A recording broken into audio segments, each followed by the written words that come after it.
तो Avengers end game के बाद एवेंजर्स डूम्सडे मार्वल का सबसे बड़ा प्रोजेक्ट है। एंड गेम में तो सिर्फ यूनिवर्सल लेवल पर बात चल रही थी, लेकिन डूम्सडे में different dimension, multiverse, timelines, world सब कुछ देखने मिल जाएगा। क्योंकि यहाँ मल्टीवर्स में इंकर्जन होने वाला है और हर एक सूप कोशिश करेगा कि उसका यूनिवर्स बच जाए, सामने वाले का यूनिवर्स डिस्ट्रॉय भी हो जाए तो फर्क नहीं पड़ता, जिसकी वजह से हमें कई सारी बैटल्स देखने मिलेगी। इसलिए आज हम एवेंजर्स डूम्सडे में दिखाई जाने वाली सारी फाइट्स के बारे में बात करने वाले हैं। X Men versus Sentinels. अब डूम्सडे का जो एक्समैन ट्रेलर था वहाँ हम साफ देख सकते हैं कि एक्समैन यूनिवर्स ऑलरेडी कोलैप्स हो रहा है, पर ये डॉक्टर डूम नहीं कर रहा। साइक्लोप्स के पीछे हम सेंटिनल्स का पैर देख सकते हैं, मतलब डूम से पहले ही सेंटिनल्स ने म्यूटेंट्स को मारना शुरू कर दिया था और शायद यहीं पर प्रोफेसर एक्स भी खत्म हो जाएगा। अब ये डेज ऑफ फ्यूचर पास्ट वाले सेंटिनल्स नहीं है, बल्कि वो जायंट रोबोट्स है जिन्हें हमने एक्समैन 97 में देखा था। पर ये इतने ज्यादा डेंजरस होते हैं कि प्लेनेट से म्यूटेंट्स की रेस को ही खत्म कर दे।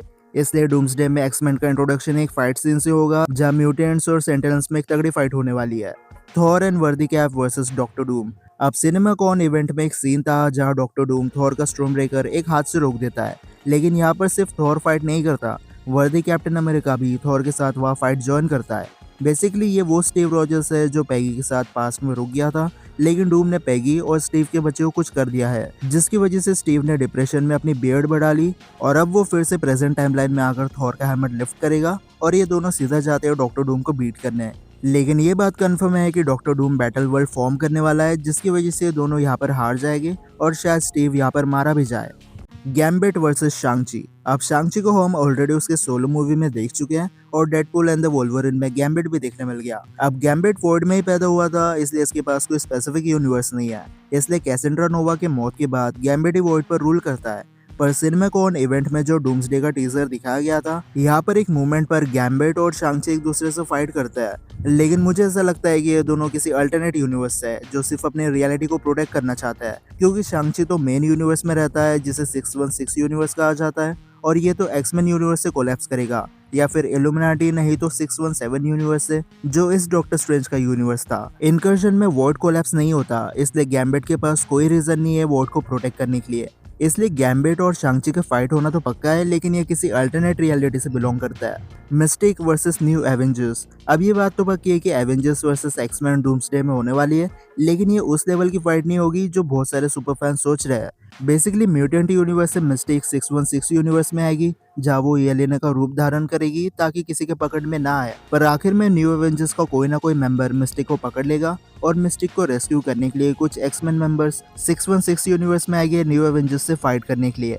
और ये सब लो टियर म्यूटेंट्स है, जैसे मिस्टिक, नाइटक्रॉलर और बीस्ट, ये सब न्यू एवेंजर्स से फाइट करेंगे। और एक भी ओमेगा लेवल म्यूटेंट जैसे मैग्नेटो, स्ट्रोम या फिर आइसमैन जैसा कोई इस फाइट में देखने नहीं मिलेगा। तो हाँ, एवेंजर्स वर्सेस एक्समैन होगी, लेकिन स्ट्रीट लेवल पर। और पर्सनली मुझे ऐसा लगता है कि एक अच्छा डिसीजन है, क्योंकि अगर यूनिवर्सल लेवल पर एवेंजर्स वर्सेस एक्समैन हो गई तो डूम्सडे की कहानी कंप्लीटली साइडलाइन हो जाएगी। Fantastic four versus doctor Doom. अब एवेंजर्स डॉक्टर डूम को नहीं जानते, लेकिन फैंटास्टिक फोर के लिए डॉक्टर डूम कोई न्यू एनिमी नहीं है। Victor von Doom Reed Richards का रूम पार्टनर और स्कूल फ्रेंड था, जो ऑलमोस्ट रीड जितना ही जीनियस होता है।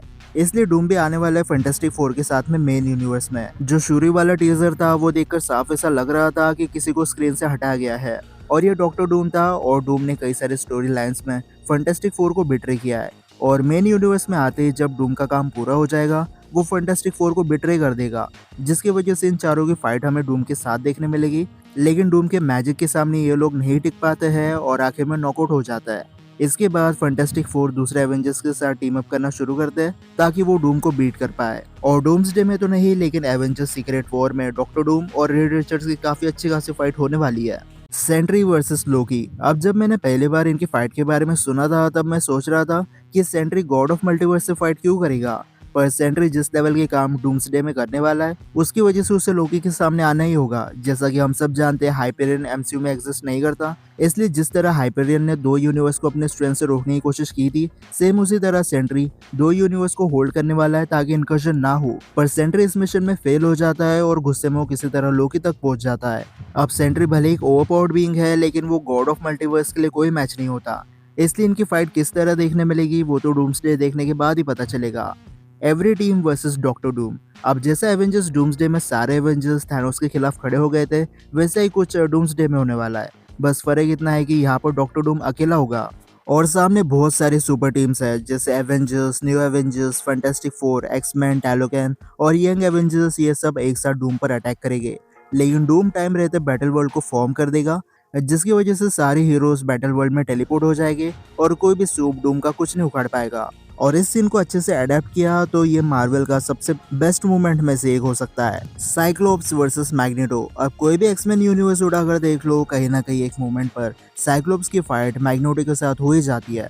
ये बात तो साफ है कि प्रोफेसर एक्स डूम्सडे के स्टार्टिंग में ही मारा जाएगा, जिसकी वजह से साइक्लोप्स मैग्नेटो की टीम ज्वाइन कर लेगा। पर बाद में साइक्लोप्स को रियलाइज हो जाता है कि मैग्नेटो के इंटेंशन बहुत इविल है, इसलिए इनकी थॉट प्रोसेस एक दूसरे से मैच नहीं करेगी, जिसकी वजह से इन दोनों के बीच एक छोटी सी फाइट हो जाएगी। ये बात अलग है, इस फाइट के बाद साइक्लोप्स अपनी एक अलग टीम बनाएगा और मैग्नेटो की टीम डिफरेंट होगी। Tobey Spider Man versus Wolverine. अब ये दोनों आइकॉनिक कैरेक्टर्स है और ऐसे रूमर्स है कि मूवी के स्टार्टिंग में ही टोबी वर्जन ऑफ स्पाइडरमैन और वुल्वरिन की फाइट हो जाएगी।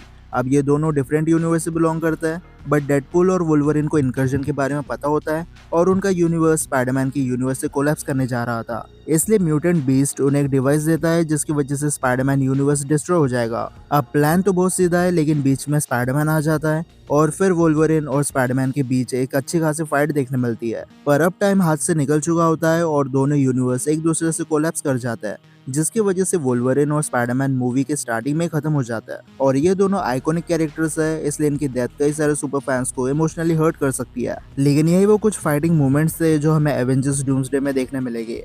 अब अगर आपको ऐसा लगता है कोई फाइट सीन्स हमें देखने मिल सकता है तो मुझे कमेंट सेक्शन में जरूर बता सकते हो। तो अब मैं मिलता हूँ आपसे अगले वीडियो में, तब तक गुड बाय।